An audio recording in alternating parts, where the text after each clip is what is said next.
you may get one or two big reforms from Delhi, but a lot of the smaller nuts and bolts stuff, or the government moving out of the way, or clearances happening faster, or land being given faster, these things can definitely be done, at the state level with much less opposition.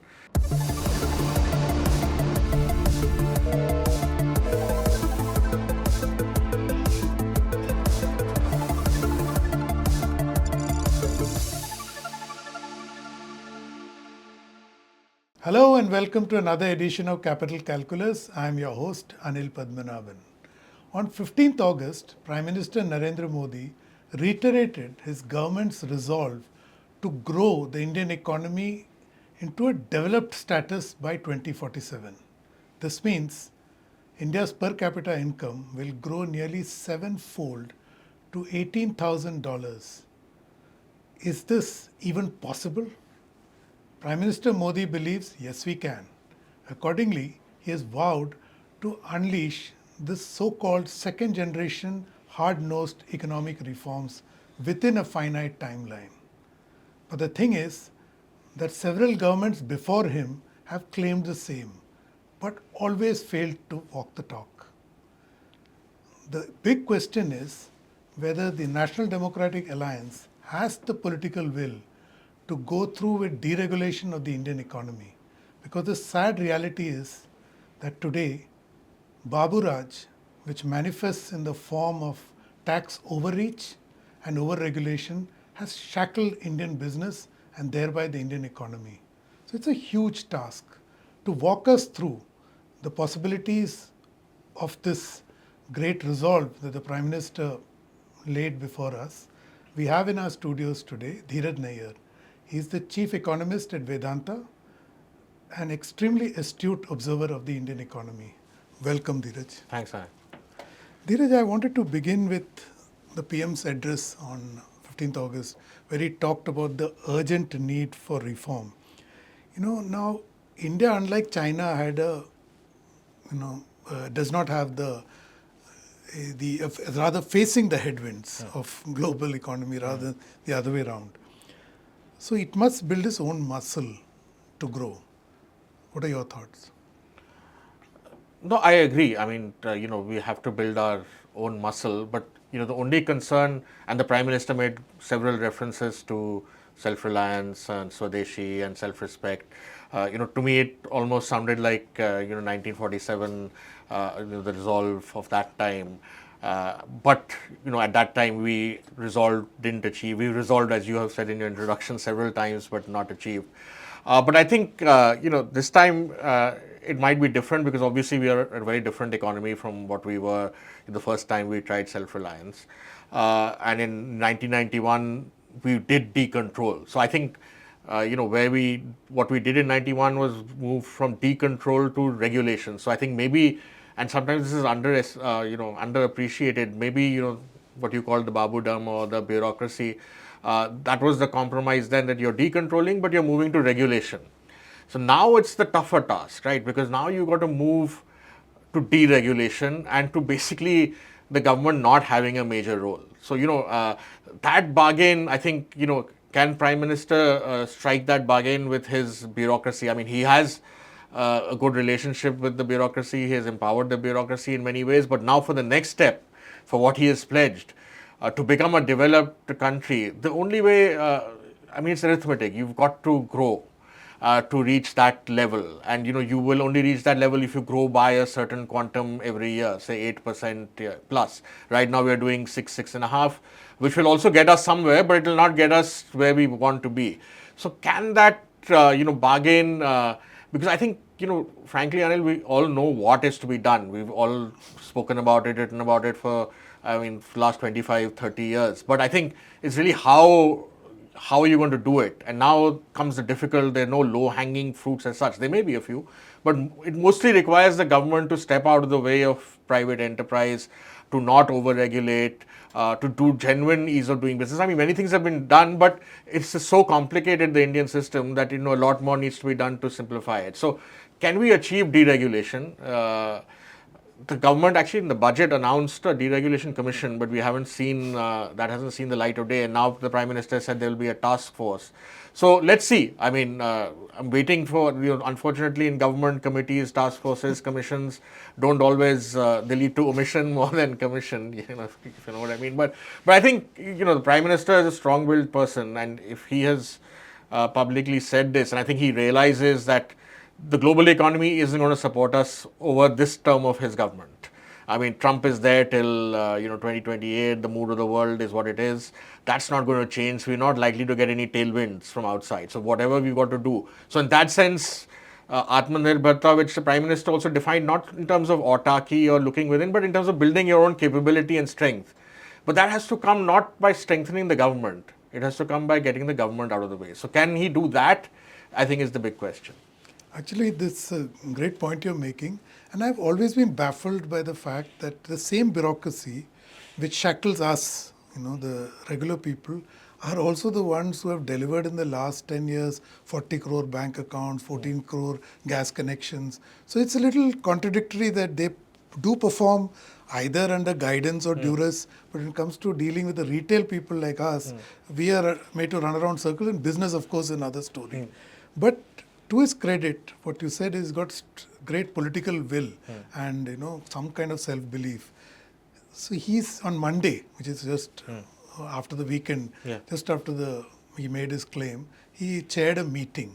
So he seems very serious about the intent, right? No, absolutely, and I think again, I think he's someone who's probably always looking at a legacy, but now certainly would be in his third term looking at what he leaves behind. And I think, if he can achieve a certain amount of deregulation and, getting the growth trajectory to an 8% plus over these next 4 years, then he would have left a political, economic, in every aspect of India's life, and he would have decisively turned India away from its, what is the socialist past, or, what he criticizes as the Congress past. So I think that one remaining agenda there is on the economic side in terms of deregulation.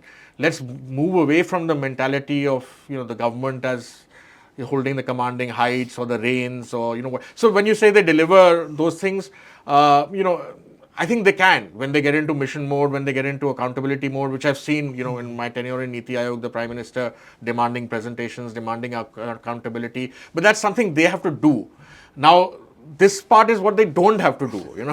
It's something, it's very difficult for a government person to accept this, but sometimes in some areas you need to do less. In some areas you may need to do more. I mean, in health, for example, or education or security, there may be a lot more to be done. But in the rest, I think it's time to start stepping back. And the sooner we do it, the better it is, and make things simple. I think, the two things which I believe hobble India, apart from everything else, is one is complexity.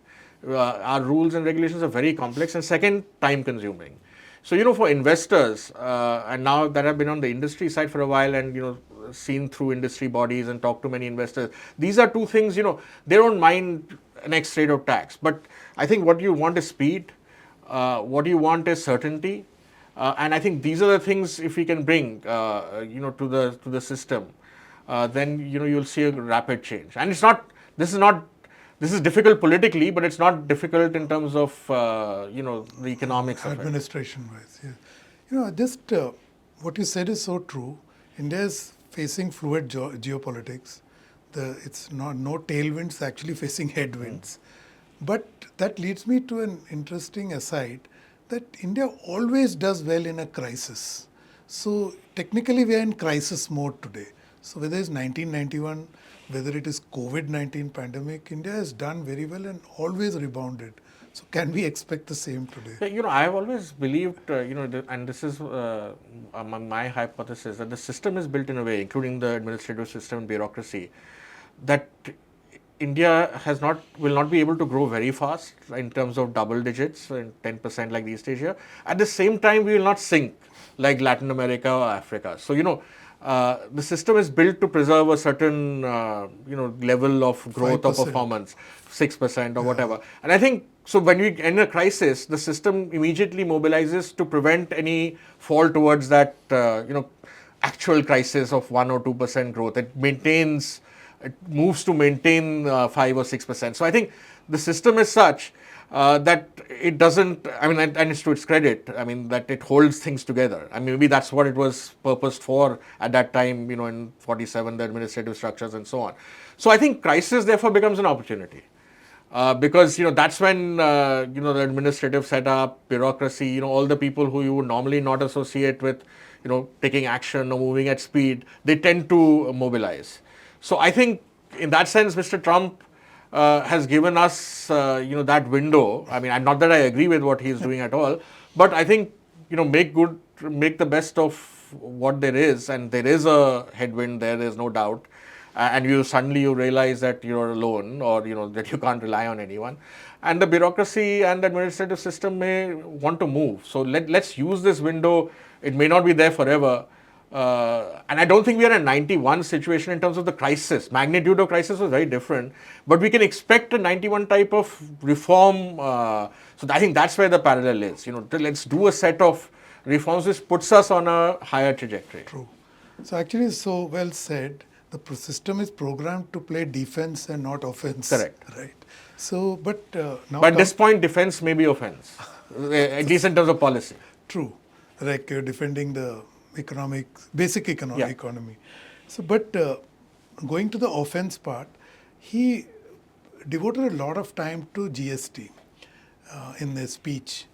Now, GST, interestingly, is a outcome of cooperative federalism. So I was thinking whether he was implicitly signaling, because his speeches are always loaded with implicit and explicit signals. Yeah. So whether he was implicitly signaling that we know the second generation reforms need states to be on board.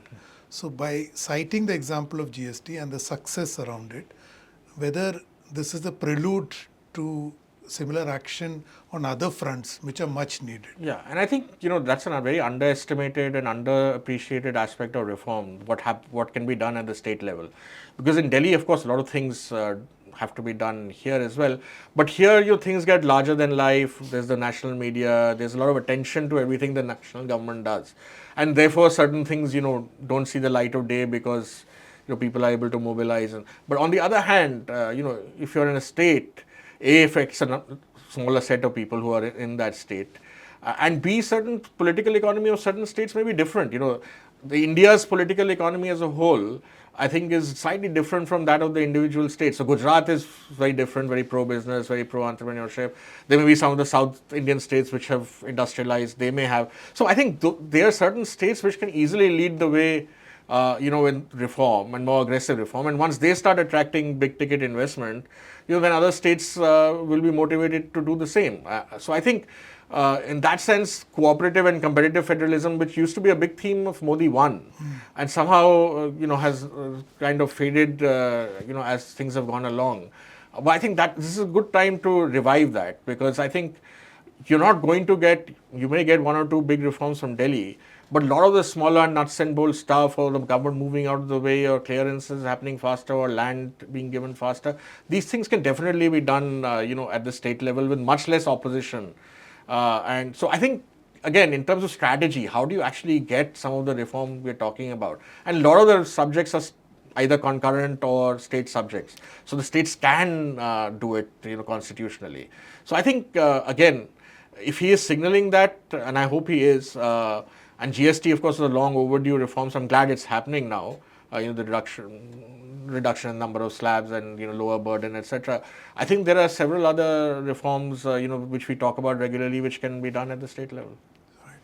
In fact, talking about states, last week Uttar Pradesh had a 24-hour assembly conversation to discuss their Vision 2047. So basically, looking at UP, of course, they have made this outlandish claim that they will become a $1 trillion economy. But they actually went through with a document, which is probably the first state to put it there, on the map. So and Bihar announced an incentive scheme for setting up industry. Yeah. It's an outgoing government, yes, but in a way it sets the agenda for the incoming government. So yes, states, even the lesser known states like Uttar Pradesh and Bihar, I mean, they're known for other things, but not economy. So things are changing, right? No, absolutely. And I think if you see UP, I think there's definitely, has been for a while a big turnaround. They are actually, pitching for projects. They're seeking investors, which UP of the past would never have been doing. It's normally the traditional states, Maharashtra, Karnataka, Gujarat, Tamil Tamil Nadu. Nadu. These are the typical states which, pitch for investors, get investment. So it's good. I mean, they may not be in pole position yet, but at least they're making an effort. And however outlandish, at least they're setting a target. I just wish, in India we set this 1 trillion, 5 trillion, 10 trillion. The point is that, to get there, you need a level. You'll get there eventually. You can get there in 100 years also. You can get there in 50. The point is we want to get there faster. So what we should target is the rate of growth. That a state wants, UP should want 10 because it's, relatively behind. It should want 10 plus. Gujarat may want 8. So states should set their growth targets as well, because the only issue with GDP target is that the time can be flexible. So I think to set the 1 trillion target and say you want to achieve it in these many years, and therefore we have to grow by target growth, and do whatever it takes to get that growth. And I think then you'll see again 1 trillion helps, that target helps, but if you target annual growth, that will also help. See, one thing working for all of them is the fact that the economic foundation of this country is fundamentally different as opposed to 20 years ago. I mean, you have solved basic problems like electricity, cooking gas. Cooking gas is a luxury even a decade ago. Today it is commonplace. So in a sense, the economic foundation for average household is no longer what it was, which is probably why poverty levels have also been falling. So I think that big poverty, eliminate poverty, which used to always somehow overshadow growth or anything else. Now, of course, there's some voices which say inequality. But I think, again, we shouldn't get stuck in inequality. Poverty, I think we've largely tackled absolute poverty. I mean, there'll always be relative poverty. But I think instead of getting trapped in whether, we are equal or unequal, this is the point where we should just go all in for growth. It'll solve a lot of your equality problems also later, because if you don't have growth, you aren't going to be able to solve your... And if you don't have growth, you can't even fund the ongoing welfare programs. So Dhiraj, I wanted to draw your attention to another element of his speech, which you mentioned in passing, Atmanirbhar. Now, a lot of people are interpreting that to mean protectionist, but my interpretation is it's not that at all, because he's talking about strategic autarky in sectors like defense, etc. So India is not vulnerable, because if India was going protective, we would not be indulging in so many FTAs, right? You agree? No, I think it's, so as I said, even though it may sound to people like the pre-91 era or 1947 or 50s or Nehru, it's quite different. And I think, one of the things which is different is the selectivity. So he spoke about defense, he spoke about oil, energy, critical minerals, electronics, semiconductors, fertilizers. So he spoke about 4 or 5 sectors where, we need to be Atmanirbhar, because, if you're dependent on the world to the degree we are, I mean, we're 90% dependent on oil imports, we are second largest arms buyer, importer in the world. So these things are not good for our, strategic autonomy. So I think if you target a limited number of sectors, I'm okay with it. But if you have an across-the-board philosophy like we had before 91, that, we want to protect everything, or to some extent what Trump is also doing, across-the-board tariffs, across-the-board protection, I don't think that's going to succeed. So I think one, selectivity. Second, I think where Modi is different is that, he realizes that there is now a solid entrepreneurship base in this country. I mean, there are a lot of youngsters, first generation people also coming up. It's not only the, the legacy businesses. And so I think he will put the private sector in front. So, for example, defense or even in minerals, oil, he is encouraging the private sector to make in India, to go overseas, get supply chains. So I think that's different. It's not only a PSU, based strategy. And I think, he has shown that he can do a light touch. So PLI, for example, I mean, it's just a matter of government disbursing, money to firms which produce. I mean, I'm sure people who are getting that will also complain about timely payments and so on. But it's not a heavy touch industrial policy.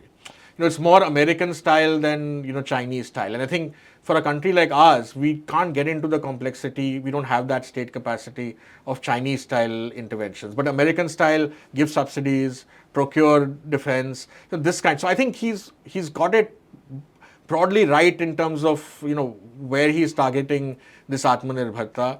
And, where, in other sectors, I think like, say, mass manufacturing, when you're talking about, there you need policy reform. It's not about the government giving in textiles or in footwear. It's not about subsidies. It's not about the, government intervention. It's about government getting out and just letting them be competitive. So I think these sectors can have more government intervention, then let the rest of the economy fly without, any dealings with the government necessarily.